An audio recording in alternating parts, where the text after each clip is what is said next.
So hi friends, Bigg Boss season 6-ന്റെ top 7 ആരൊക്കെ, top 5 ആരൊക്കെ, ടോപ്പ് 3 ആരൊക്കെ എന്ന് ജസ്റ്റ് ഒന്ന് വിശകലനം നടത്താം എന്ന് തോന്നി. ഇതൊരു ഗസ്സിംഗ് ആണ്, പക്ഷേ വോട്ടിൻ്റെ അടിസ്ഥാനത്തിൽ അല്ലെങ്കിൽ ആളുകളുടെ പെർഫോമൻസിൻ്റെ അടിസ്ഥാനത്തിൽ ജസ്റ്റ് ഒന്ന് പറയണമെന്ന് തോന്നി. ആദ്യം നിങ്ങൾക്ക് ടോപ്പ് 3ലേക്ക് പോവാം. അതാണല്ലോ ഏറ്റവും ആളുകൾക്ക് ആകാംക്ഷയുള്ള സാധനം. ടോപ്പ് 3ൽ ഞാൻ ഒരിക്കലും റാങ്കിൻ്റെ അടിസ്ഥാനത്തിലല്ല പറയുന്നത്. ടോപ്പ് 3ൽ മനസ്സിൽ വരുന്ന പേരുകൾ പറയുന്നു എന്ന് മാത്രം. അല്ല ആദ്യമേ പറഞ്ഞാൽ ഒന്നാം സ്ഥാനം എന്നൊന്നും കരുതരുത്. ഒന്നാം സ്ഥാനം എൻ്റെ ഫസ്റ്റ് ടോപ്പ് 3ൽ വരുന്ന ആളുകളുടെ ലിസ്റ്റ് നോക്കുകയാണെങ്കിൽ ഒന്നാം സ്ഥാനം എൻ്റെ മനസ്സിൽ തോന്നുന്നത് സിജോയാണ്. സിജോ ഒരു മൈൻഡ് ഗെയിം കളിക്കുന്ന ഒരാളാണ്. എന്താ പറയുക, ആളുകളുടെ പൾസ് അറിഞ്ഞ് കളിക്കുന്ന ആളാണ്, ആളുകളെ മനസ്സിലാക്കി കളിക്കുന്ന ആളാണ്. സോ അതുകൊണ്ട് തന്നെ അവനോടൊരാൾ തർക്കിക്കാൻ വന്നു കഴിഞ്ഞാൽ അവൻ ഉറപ്പായിട്ടും അത് ഡിഫെൻഡ് ചെയ്യും, അത് റെസ്പോണ്ട് ചെയ്യും, പോയിന്റ് നിരത്തി സംസാരിക്കും.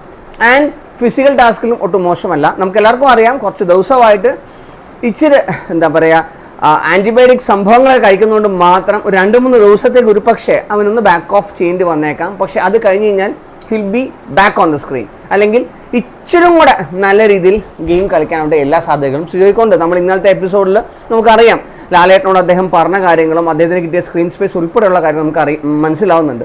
അദ്ദേഹത്തിന് പ്രത്യേകിച്ച് ഒരു പേഴ്സണൽ ഗ്രിഡ്ജ് ആരോടും ഇല്ല. യെസ്, നോറയോടുണ്ട്. എന്നാൽ തന്നെയും നോറ പേടിച്ചാണ് മുമ്പോട്ട് വരാത്തത്. കാരണം ഞാൻ റെസ്പോണ്ട് ചെയ്യുന്നില്ല, എന്നാലേ വഴക്കുണ്ടാവും. റെസ്പോണ്ട് ചെയ്യാത്തതല്ല, റെസ്പോണ്ട് ചെയ്തിട്ട് ഇവള് തോറ്റു പോകും എന്ന് നല്ല ധാരണ ഉള്ളതുകൊണ്ട് മാത്രമാണ് നോറ സിജോട് റെസ്പോണ്ട് ചെയ്യാത്തത്. നമുക്ക് വ്യക്തത മനസ്സിലാവും. പക്ഷേ ഇപ്പം ജിൻഡോയോടുള്ള കേസ് നോക്കുവാണെങ്കിൽ ദേ ആർ പ്ലേയിങ്, അല്ലെ, അവർ ഒരുമിച്ച് കളിക്കുന്ന പോലെ ഫീൽ ചെയ്യുന്നുണ്ട്. നല്ല കാര്യമാണ്. ജാസ്മിനോട് നോക്കുവാണെങ്കിൽ ഒരുമിച്ച് കളിക്കുന്നതായിട്ട് ഫീൽ ചെയ്യുന്നുണ്ട്. സോ രണ്ടാം സ്ഥാനം അല്ലെങ്കിൽ രണ്ടാമത്തെ പേര് എനിക്ക് തോന്നുന്നത് ജാസ്മിൻ തന്നെയാണ്. ജാസ്മിനെ സപ്പോർട്ട് ചെയ്യുന്നത് ബിഗ് ബോസ് തന്നെയാണ് എന്നും പറയാറുണ്ട്. നാട്ടുകാർ സപ്പോർട്ട് ചെയ്യുന്നുണ്ട്, നല്ല PR ടീമുണ്ട്, നല്ല രീതിയിൽ സപ്പോർട്ടുണ്ട് എന്നൊക്കെ പറയാറുണ്ട്. പക്ഷേ ജാസ്മിൻ്റെ ഒരു പ്രത്യേകത എന്ന് വെച്ച് കഴിഞ്ഞാൽ, ഞാൻ ഒട്ടുമിക്ക വീഡിയോസിലും പറഞ്ഞൊരു കാര്യമാണ്, എന്തൊരു ഇഷ്യൂ വന്നാലും, ഇമോഷണൽ ബ്രേക്ക് ഡൗൺ ആയാലും അതിൽ പെട്ടെന്ന് റിക്കവർ ചെയ്യും, പെട്ടെന്ന് തിരിച്ചു വരാനുള്ള എല്ലാ കഴിവുകളും അദ്ദേഹത്തിനുണ്ട്. ഈ ജാസ്മിൻ എന്ന് പറഞ്ഞ കണക്ഷൻ ഉണ്ട് എന്ന് മനസ്സിലാവും. കാരണം ഗബ്രി പോയ സമയത്തും ഗബ്രി എവിറ്റഡ് ആയ സമയത്തും ചിരിക്കുന്നുമുണ്ട്, കരയുന്നുമുണ്ട്. ഗബ്രി ഒരാഴ്ചയിൽ തിരിച്ചു വന്നിരുന്നാൽ ഞാൻ പുറത്ത് പോകും എന്ന് പറഞ്ഞ ആൾ തന്നെയാണ് ഇപ്പോഴും പെർഫോം ചെയ്യുന്നത്. ഇടയ്ക്ക് ഒരു എന്താ പറയുക, ഒരു വിക്ടിം സ്ട്രാറ്റജി അല്ലെങ്കിൽ ഈ പറഞ്ഞ പോലെ വിക്ടിം കാർഡ് ഇറക്കുന്ന പോലെയൊക്കെ ഫീൽ ചെയ്യുന്നുണ്ടെങ്കിലും അയാൾക്ക് നല്ല രീതിയിൽ കളിക്കാനുള്ള എല്ലാ കഴിവുകളുണ്ട് എന്ന് എനിക്ക് പേഴ്സണലി ഫീൽ ചെയ്യുന്നുണ്ട്. ആൻഡ് എല്ലാ തരത്തിലും സംസാരിക്കാനും വഴക്കിടാനും ആളുകളോട് പ്രൊവോക്ക് ചെയ്യാനും അടിവെപ്പിക്കാനും അടിക്കാനുമുള്ള എല്ലാ കഴിവുകളും അയാളുണ്ട്. സോ അതുകൊണ്ട് തന്നെ ഇപ്പോൾ ജിൻഡോയെ തല്ലിയ കേസാണെങ്കിൽ പോലും അത് വളരെ ഡിപ്ലോമാറ്റിക്കായിട്ട് കൈകാര്യം ചെയ്യാനുള്ള കഴിവ് ജാസ്മിനുണ്ട്. റസ്മിനെ തല്ലി കിട്ടിയ കേസാണെങ്കിലും അത് റസ്മിനോട് ക്ഷമിക്കാനുള്ള, കാരണം ഇന്നലത്തെ എപ്പിസോഡിൽ പറഞ്ഞിരുന്നു, അതായത് റസ്മിൻ എൻ്റെ കൂടെ എപ്പോഴും ഉണ്ടാകും എന്നുള്ള വിശ്വാസമാണ്, അവൾ എന്നെ എന്തൊക്കെ ചെയ്തിട്ട് പോലും എനിക്കൊന്നും അവളോട് പറയാൻ പറ്റാത്തത്, അവളോട് ക്ഷമിക്കുന്നത് എന്നും പറയുന്നുണ്ട്. സോ ഏത് സ്റ്റാൻഡ് നിൽക്കാനുള്ള കഴിവ് ഉള്ളതുകൊണ്ട് തന്നെ, ഒരു പക്ക BB മെറ്റീരിയൽ ആയതുകൊണ്ട് തന്നെ അവൾക്ക് ടോപ്പ് 3ൽ എത്താനുള്ള എല്ലാ സാധ്യതകളുണ്ട്. ക്ഷമിക്കണം, അവൾ എന്ന് പറഞ്ഞാൽ ക്ഷമിക്കണം, ജാസ്മിന് എല്ലാ സാധ്യതകളും ഉണ്ട്.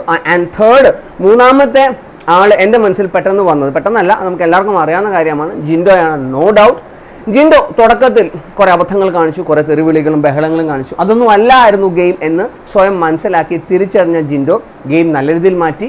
ഏതൊരു സംഭവം ആര് വന്ന് എന്തൊക്കെ പ്രൊവോക്ക് ചെയ്താലും ജിൻഡോ തിരിച്ചു പറയില്ല. ജിൻഡോ അത് വളരെ ആലോചിച്ച് മനസ്സിലാക്കി മാത്രമേ പറയുള്ളൂ. അത് ജിൻഡോയുടെ കഴിവാണ്. ആൻഡ്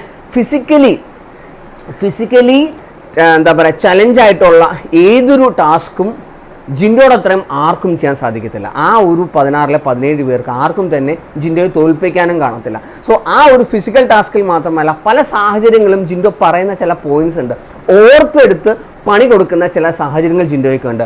അത് ജിൻഡോയുടെ ഒരു പ്ലസ് പോയിന്റ് തന്നെയാണ്. അത് തന്നെയാണ് ജിൻഡോ യൂസ് ചെയ്യുന്നതും. ആൻഡ് ജിൻഡോയുടെ കോൺഫിഡൻസ് ലെവലൊക്കെ ശരിക്കും അപ്പായിട്ടുണ്ട്.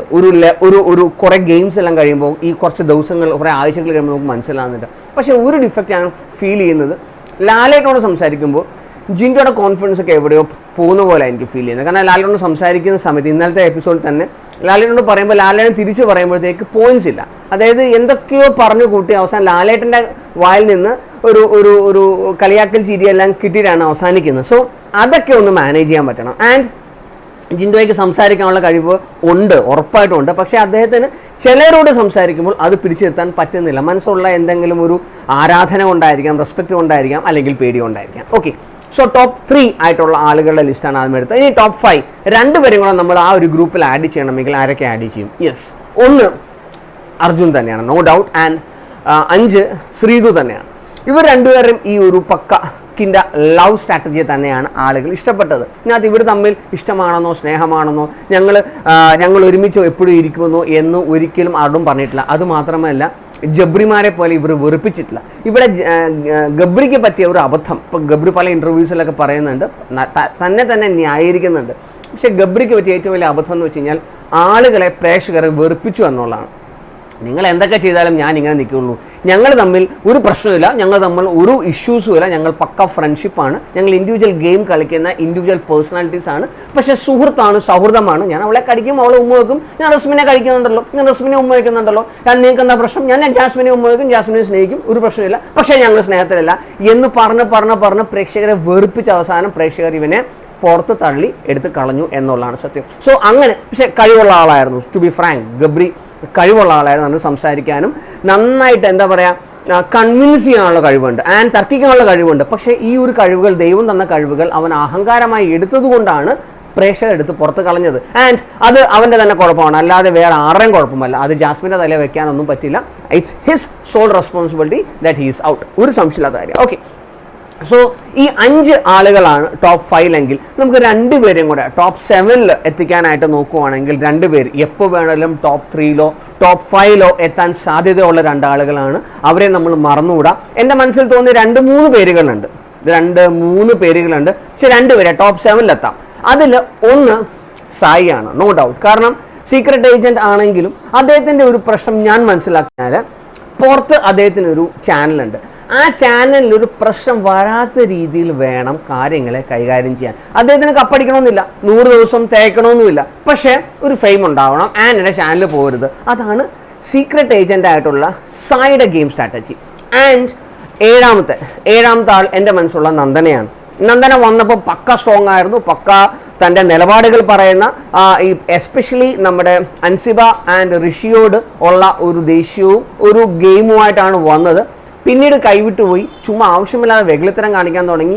ഇപ്പോൾ തിരിച്ച് ഗെയിമിലേക്ക് വരുന്നു. ഒരു ടിപ്പിക്കൽ അനീതി കുട്ടിയായിട്ടുള്ള ലേബലിൽ തിരിച്ച് ഗെയിമിലേക്ക് വരാനുള്ള സാധ്യതയുണ്ട്. എന്നെങ്കിലും അത് മാത്രമല്ല, ഗെയിമിങ്ങിലും അയാൾ അല്ലെങ്കിൽ ടാസ്കിലും അയാൾ പക്കയാണ്, ആൻഡ് എല്ലാവരുടെയും ഇഷ്ടം സമ്പാദിച്ചൊരു കുട്ടിയാണ്. സോ വേണമെങ്കിൽ നന്ദനയ്ക്ക് ടോപ്പ് 5 വരെ എത്താനുള്ള സാധ്യതയുണ്ട്, ആൻഡ് സായിക്ക് വേണമെങ്കിൽ ടോപ്പ് 3 എത്താനുള്ള സാധ്യതയുണ്ട്. പക്ഷേ അത് സായി തന്നെ വിചാരിക്കണം, വേറെ ആരും വിചാരിച്ചിട്ട് കാര്യമില്ല. ആണ് എനിക്ക് പേഴ്സണലി തോന്നിയത്. കുറേ അബദ്ധങ്ങളും പ്രശ്നങ്ങളും നടക്കുന്നുണ്ട്, ആൻഡ് അപ്സര ആൽബി അവിടെ ഇങ്ങനെ തൂങ്ങി നിൽപ്പുണ്ട്, എന്നെയും കൂടെ കയറ്റി വിടണം, ഞാനൊരു അഭിനേത്രിയാണ്, അല്ലെങ്കിൽ എനിക്ക് നല്ല രീതിയിൽ സംസാരിക്കാനുള്ള കഴിവുണ്ട് എന്ന് ലാലേട്ടിന് മുമ്പിലൊക്കെ പല പ്രാവശ്യം പറയുന്നുണ്ടെങ്കിലും എത്തിപ്പെടാനുള്ള സാധ്യതകൾ വളരെ വളരെ കുറവാണ്. ഇനി ഞാൻ ആരുടെയെങ്കിലും പേര് വിട്ടുപോയിട്ടുണ്ടെങ്കിൽ ക്ഷമിക്കണം. ഇതാണ് എൻ്റെ മനസ്സിലുള്ള ടോപ്പ് 3, ടോപ്പ് 5, ടോപ്പ് 7 ലിസ്റ്റ്. നിങ്ങളുടെ അഭിപ്രായങ്ങൾ ഉറപ്പായും കമന്റ് ബോക്സിൽ രേഖപ്പെടുത്തുക. ആൻഡ് ഈ ജബ്രിമാരെ പോലെ ഒരിക്കലും നമ്മുടെ ശ്രീതു അർജുൻ വെറുപ്പിക്കത്തോളം കാലം അവർക്ക് പൊട്ടൻഷ്യാലിറ്റി ഉണ്ട്, സാധ്യതകളുണ്ട്. പക്ഷേ ഇവിടെ മൈൻഡ് ഗെയിം മാത്രമാണ് കളിക്കുന്നത്. ഇവിടെ പക്ക മൈൻഡ് ഗെയിം കളിക്കണം. ഏത് ഇഷ്യൂ വന്നാലും അതിനെ തരണം ചെയ്യാനുള്ള കഴിവുണ്ടാവണം. സോ ആ രീതിയിൽ നിന്നാൽ മാത്രമേ, അല്ലെങ്കിൽ നാടകം മാത്രം കളിച്ചുകൊണ്ട്, അല്ലെങ്കിൽ ആ ഒരു ക്യൂട്ട്നെസ് മാത്രം വാരി വിതറികൊണ്ട് മാത്രം ഇവിടെ നിൽക്കാൻ പറ്റത്തില്ല. ആ നാടകം മാത്രം നിന്നുകൊണ്ട് മാത്രമാണ് എനിക്ക് തോന്നുന്നത് ശ്രീരേഖ ഇന്ന് എവിക്റ്റഡ് ആവാനുള്ള എല്ലാ സാധ്യതകളുണ്ട്. ശ്രീരേഖ എവിക്റ്റഡ് ആവുന്ന അയാളുടെ ഫിസിക്കൽ കണ്ടീഷൻസും മോശമായതുകൊണ്ട് മാത്രമാണ്.